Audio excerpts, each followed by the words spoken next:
ओम शांति। 11 जून 2024। बाबा के महावाक्य।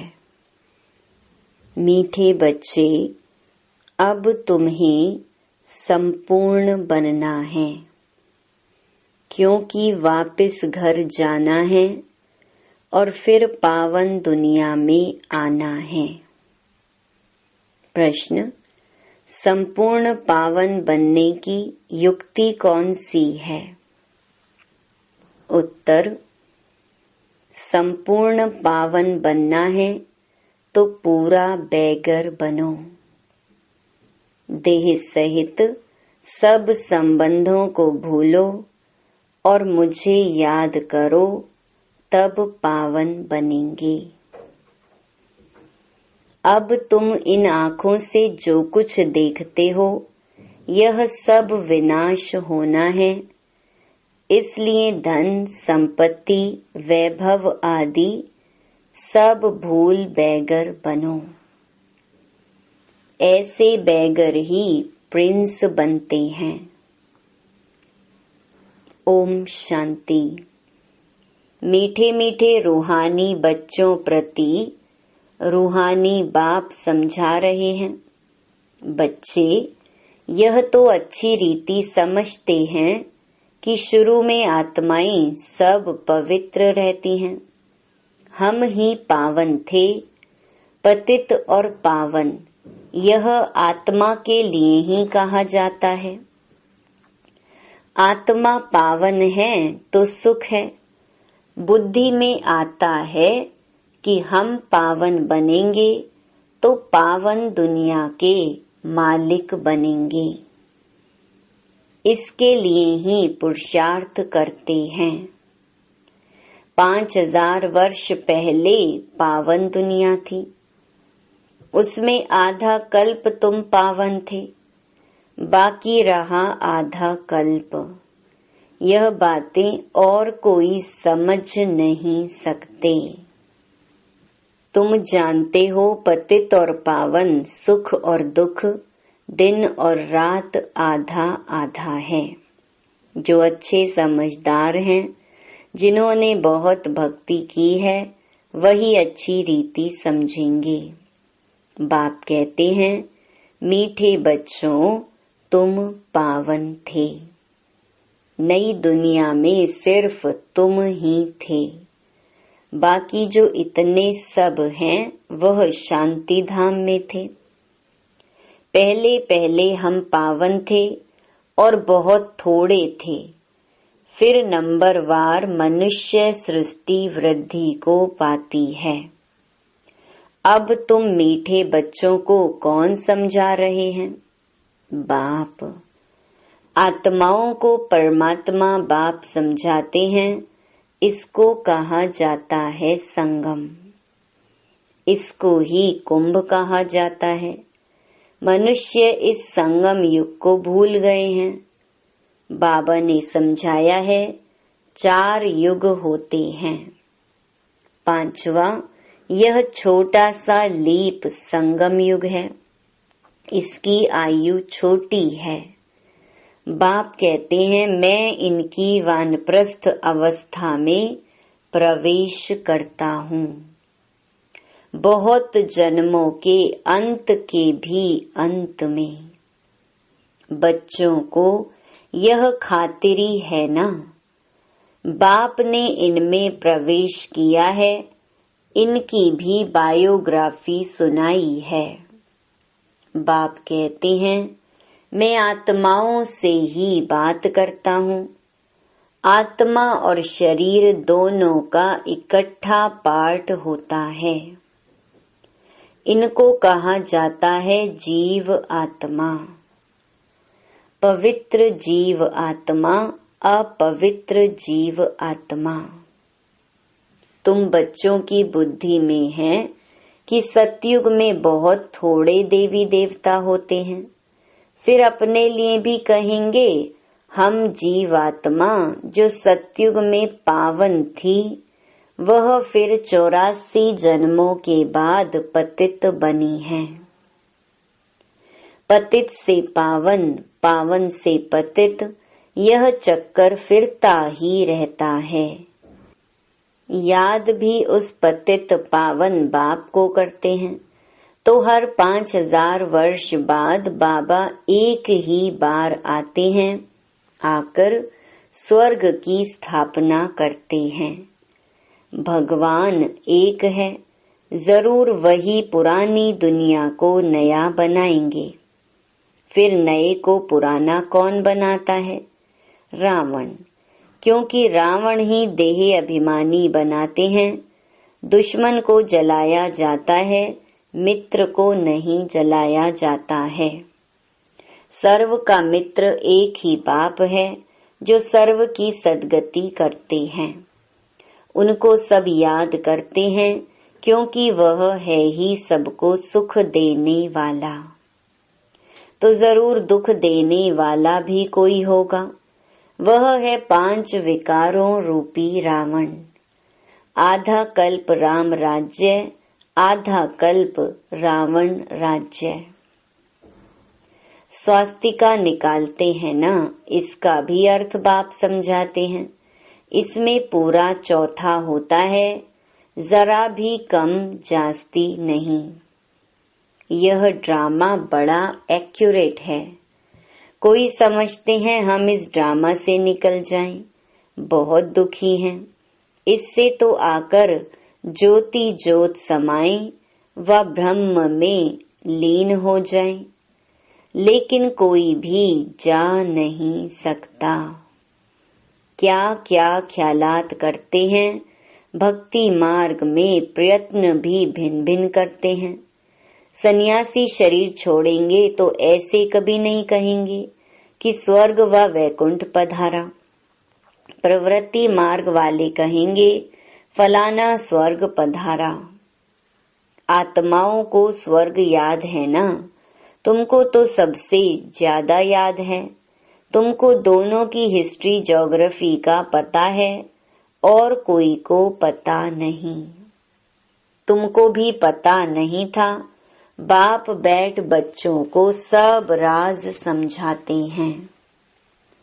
यह मनुष्य सृष्टि रूपी वृक्ष है। वृक्ष का जरूर बीज भी होना चाहिए। बाप ही समझाते हैं पावन दुनिया कैसे पतित बनती है, फिर मैं पावन बनाता हूँ। पावन दुनिया को कहा जाता है स्वर्ग। स्वर्ग पास्ट हो गया, फिर जरूर रिपीट होना है।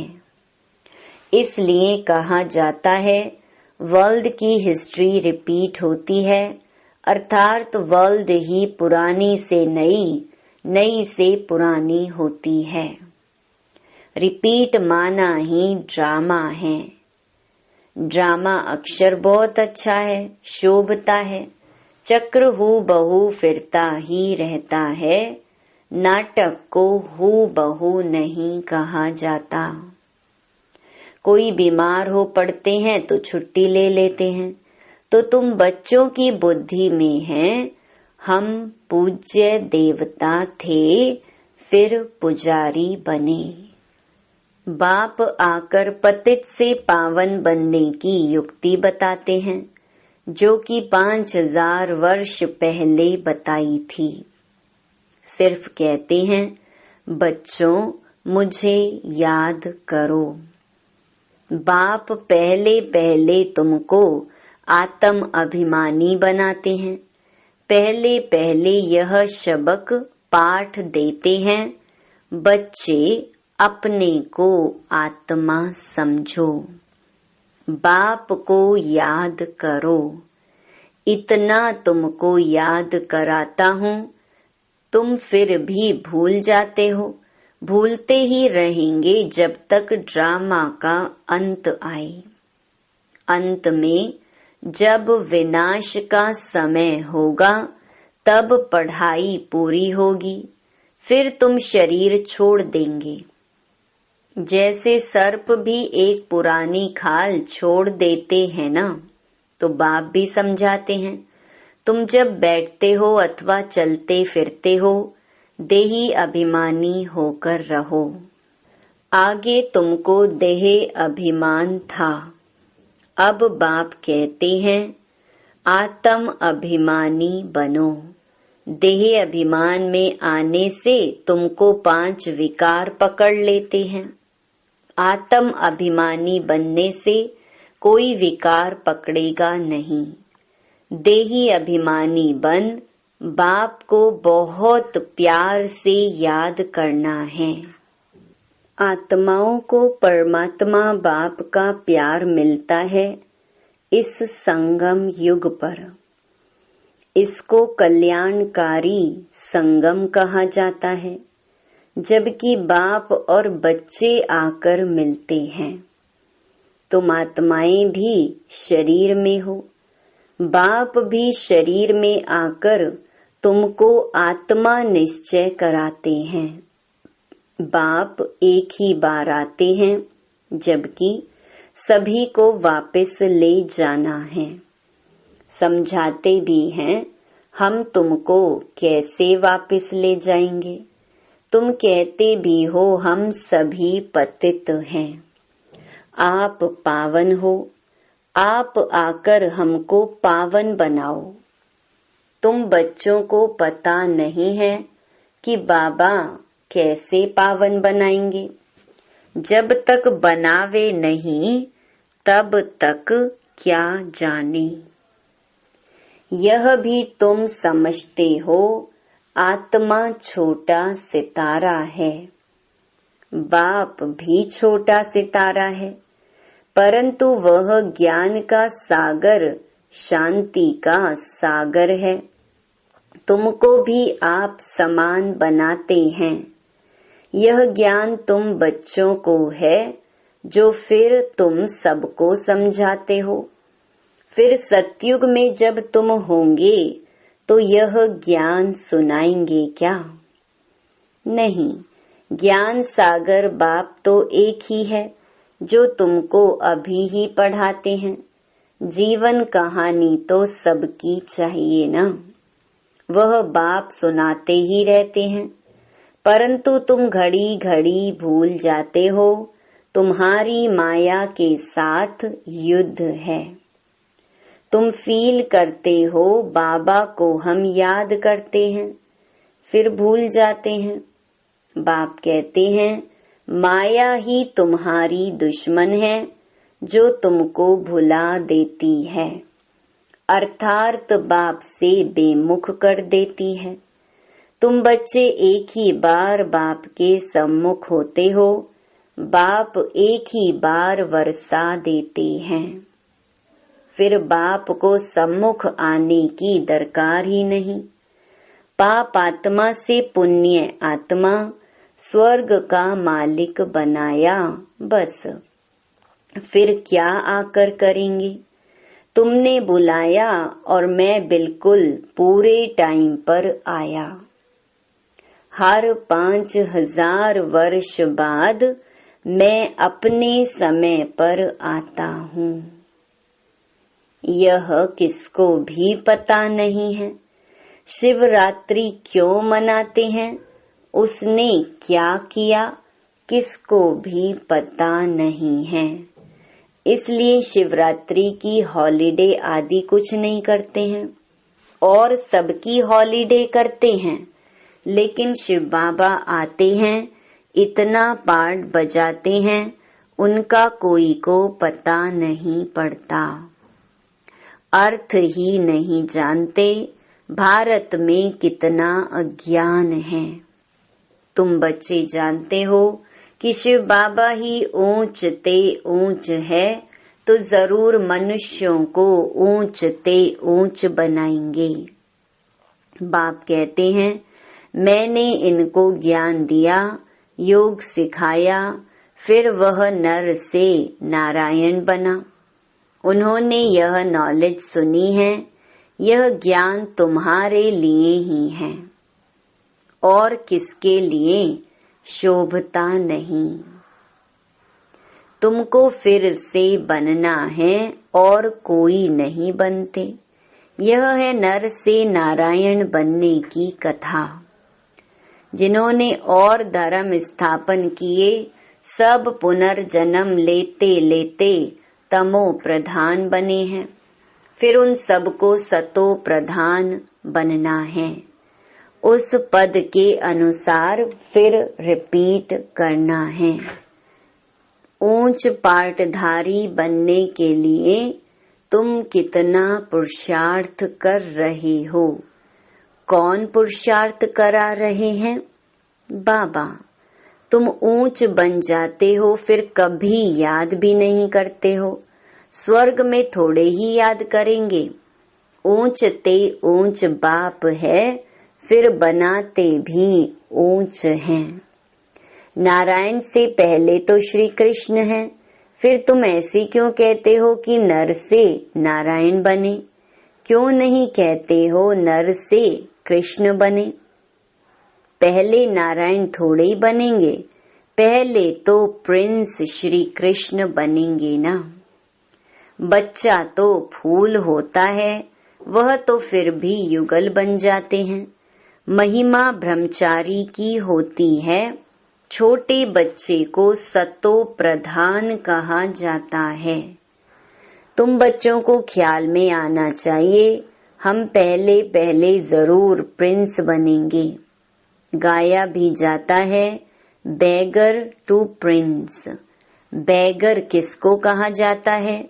आत्मा को ही शरीर के साथ बेगर व साहूकार कहते हैं।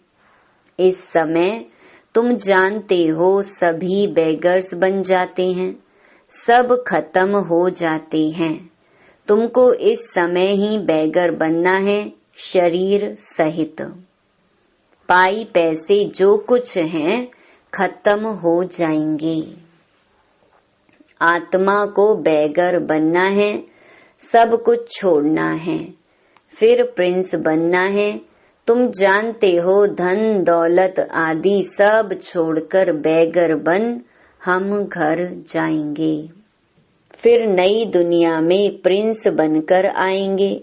जो कुछ भी है सब कुछ छोड़ना है। यह पुरानी चीज कोई काम की नहीं है। आत्मा पवित्र हो जाएगी, फिर यहाँ आएगी पार्ट बजाने। कल्प पहले मिसल। जितना जितना तुम धारणा करेंगे उतना ऊंच पद मिलेगा। भल इस समय किसी के पास 5 करोड़ हैं, सब खत्म हो जाएंगे। हम फिर से अपनी नई दुनिया में जाते हैं। यहाँ तुम आए हो नई दुनिया में जाने के लिए, और कोई सत्संग नहीं जिसमें कोई समझे कि हम नई दुनिया के लिए पढ़ रहे हैं।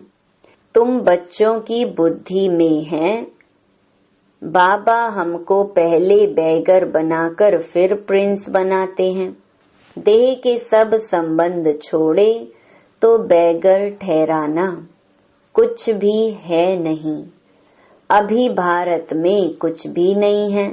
भारत अभी बेगर इंसॉल्वेंट है, फिर सॉल्वेंट होगा। कौन बनते हैं? आत्मा शरीर द्वारा बनती है। अभी राजा रानी भी है नहीं, वह भी इंसॉल्वेंट हैं। राजा रानी का ताज भी नहीं है, ना वह ताज है ना रतन जड़ित ताज है। अंधेरी नगरी है, सर्वव्यापी कह देते हैं, गोया सब में भगवान है। सब एक समान है, कुत्ते बिल्ली सब में है, इसको कहा जाता है अंधेर नगरी।